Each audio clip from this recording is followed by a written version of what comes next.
اور اس کو پتہ بھی نہ چلے کہ اس کے اوپر زہر پھینکا ہے، تو وہ بندہ مر جاتا ہے۔ اور یہ کام انہوں نے کیا ہے، یہ سفارتکار جو ہیں انہوں نے روس کے اندر مرے ہیں، روس کے باہر بھی مرے ہیں، ایجنٹس بھی اس طریقے سے یہ مارتے ہیں دوسری ایجنسیوں کے، یہ چلتے چلتے ایسے ہاتھ ملاتے ہیں اور وہ اس میں زہر ہوتا ہے اور بندہ مر جاتا ہے۔ بلکہ یہاں تک ہے کہ اگر زہر کسی بندے کے پاس سے گزر جائے تو وہ زہر جو ہے وہ اس کو ہو جاتا ہے اور وہ مر جاتا ہے، اس طرح کے ان کے پاس زہر ہے۔ اور وہ کہا جا رہا ہے کہ یہ جو لنزے گراہم ہے، چونکہ یہ ٹرمپ کا بڑا قریبی آدمی تھا، اس لیے ٹرمپ کو یہ میسج دینے کے لیے کہ دیکھو ہم تمہارے سب سے قریبی آدمی کو مار سکتے ہیں، تو وہ کہہ رہے ہیں کہ چونکہ یہ 1-2 دن پہلے، اب اس پہ بڑی ایک بحث ہے، اس پہ بڑی ٹائم لائن پہ بحث ہو رہی ہے کہ 1 دن پہلے، مرنے سے 1 دن پہلے تو وہ یوکرین میں تھا اور وہاں پہ وہ ڈرون بنانے والی فیکٹری کا دورہ کر رہا تھا جو یوکرین کی ہے، اور جس سے ڈرون جو ہے وہ روس کے اوپر جا کے گرتے ہیں اور روس کی اچھی خاصی تباہی کر دی ان ڈرونز نے۔ تو اس فیکٹری کے دورے کے فوری بعد اس فیکٹری پر، اب فوری بعد کی لوگ یہی تو یہاں پہ ایک بات کر رہے ہیں، کہتے ہیں نہیں فوری بعد نہیں ہے، بلکہ لنزے ادھر ہی تھا اور روس نے اس فیکٹری پہ حملہ کر دیا اور وہ فیکٹری تباہ کر دی۔ تو لوگ کہتے ہیں کہ کوئی کہتا ہے کہ وہ اس میں مارا گیا ہے اس حملے میں، جبکہ رشیا کے اندر سے دوسری بات جو آ رہی ہے وہ یہ آ رہی ہے کہ کسی ریموٹ کنٹرول، کوئی مچھر ہو، انہوں نے مچھر بھی بنائے ہوئے ہیں روس نے، ریموٹ کنٹرول مچھر کے ذریعے یا کسی مکھی کے ذریعے اس کے کسی مشروب میں جو وہ پی رہا تھا کسی جگہ پہ زہر ملایا گیا ہے، اور وہ اتنا سریع الحرکت اور سریع الاثر زہر تھا کہ وہ فوری مر گیا، ختم ہو گیا۔ اب ایک تو یہ آ رہا ہے اور یہ روس کے اندر سے بات آ رہی ہے۔ دوسری جو بات جس میں زیادہ زور بھی دیا جا رہا ہے اور کچھ شواہد بھی ہیں، وہ یہ ہے کہ اسے نیتن یاہو نے مروایا ہے، حالانکہ یہ نیتن یاہو کا دوست ہے، کیونکہ یہ ان لوگوں میں سے ہے جو اسرائیل کو سب سے زیادہ مدد دینے کے لیے کی حمایت کرتے ہیں، بلکہ حمایت ہی نہیں، سب سے آگے کھڑے ہوتے ہیں کہ اسرائیل کو ہمیں مدد دینی چاہیے۔ میں نے کہا نا کہ اسرائیل کی طرف سے ہو کے وہ غزہ میں، وہ کہہ رہا تھا کہ غزہ میں ہم انہیں اسرائیل کو ایٹم بم مار دینا چاہیے تھا، اتنا بڑا انتہا پسند ہے۔ تو ایسے بندے کو تو نیتن یاہو بڑا پسند کر رہا ہوگا، لیکن نیتن یاہو یا موساد، یہ وہ دو چیزیں ہیں کہ یہ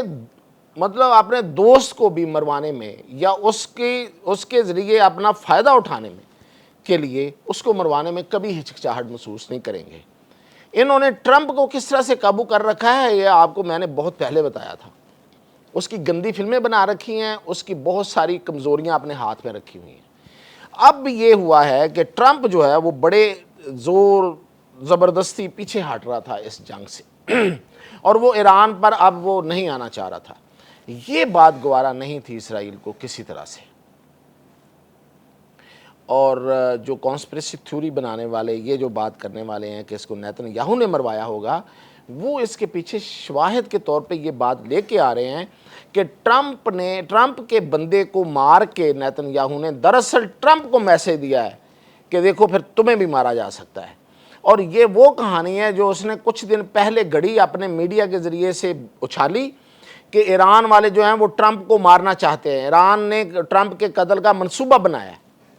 اس میں جان ڈالنے کے لیے اس نے لنزے گراہم کو مروایا تاکہ ٹرمپ کو یہ اس کا یقین پختہ کیا جا سکے کہ ہاں میرے اگر قریبی بندہ جو ہے وہ مر سکتا ہے۔ اب وہ کسی طرح سے ادھر ادھر سے سٹوری لا کے ایران پہ ڈالیں گے، کوشش کر رہے ہیں ویسے ابھی تک، تو پھر تو وہ مجھے بھی مار سکتے ہیں۔ تو یہ خوف یا یہ ایک حربہ ہے جس کے ذریعے اب وہ دوبارہ ایران کے اوپر امریکہ کو لے کے آیا، اور امریکہ جو ہے وہ جنگ کر رہا ہے اور امریکہ جنگ کرنے سے پیچھے نہیں ہٹ رہا ہے۔ سب کچھ ہونے کے باوجود اپنی اس کی خواہش پر پاکستان نے کوئی جان بوجھ کے صلح تو نہیں کرائی، امریکہ کی خواہش پہ صلح کرائی تھی، ادھر ایران کی بھی خواہش تھی تو پاکستان نے صلح کرا دی۔ اب اس صلح سے پیچھے ہٹنا، ایسی کوئی تو مجبوری ہے جو اسے پیچھے سے دھکیل رہی ہے، تو کہہ رہے ہیں کہ شاید یہ موساد نے اس کو مروا کے تو یہ ٹرمپ کو ایک بھرپور میسج دیا۔ اب وقت بتائے گا کہ امریکہ کا ایک ایسا سینیٹر جو کہ بڑا ہی لاؤڈ تھا اور پوری دنیا میں اس کی آواز سنی جاتی تھی، اور وہ ٹرمپ انتظامیہ کا سب سے بڑا سپوکس پرسن سمجھا جاتا تھا. ٹرمپ کی پالیسیز کا سب سے زیادہ جو تشریح کرنے والا بندہ ہے وہ لنزے گراہم تھا، اور اس کو آگے بڑھ کے اس پہ عمل درآمد کرنے کے لیے زور دینے والا لنزے گراہم تھا. اور ظاہر ہے کہ پھر اتنا اہم آدمی، اتنے بڑے ملک کا اور طاقتور ملک کا تو صدر کا جو ہے نا وہ قریبی ساتھی اور اس کا ہمزاد، اس کا قتل، یہ ایک بہت بڑا سوال ہے. یہ چھوٹی بات نہیں ہے. لوگوں نے اس کو ایسی چھوٹی بات سمجھ کے چھوٹی موٹی خبر میں چل گیا. ہمارے ہاں ویسے تو وہاں بہت بحث ہو رہی ہے اب اس میں ملوث کون ہے اور کیا اس سے حاصل کرنا چاہ رہا تھا. یہ وقت کے ساتھ کھلے گا، کیونکہ امریکہ میں ہونے والی سازشیں اور امریکہ کے خلاف ہونے والی سازشیں بھی، خاص طور پہ موساد کی سازشیں جو ہیں وہ بڑی طے در طے ہوتی ہیں. ان کو وہ کیا کہتے ہیں کہ بے نقاب ہونے میں وقت لگتا ہے. تو اب دیکھتے ہیں کہ کیا پتہ چلے گا کہ روس نے مروایا تھا یا نیتن یاہو نے. اجازت دیجیے.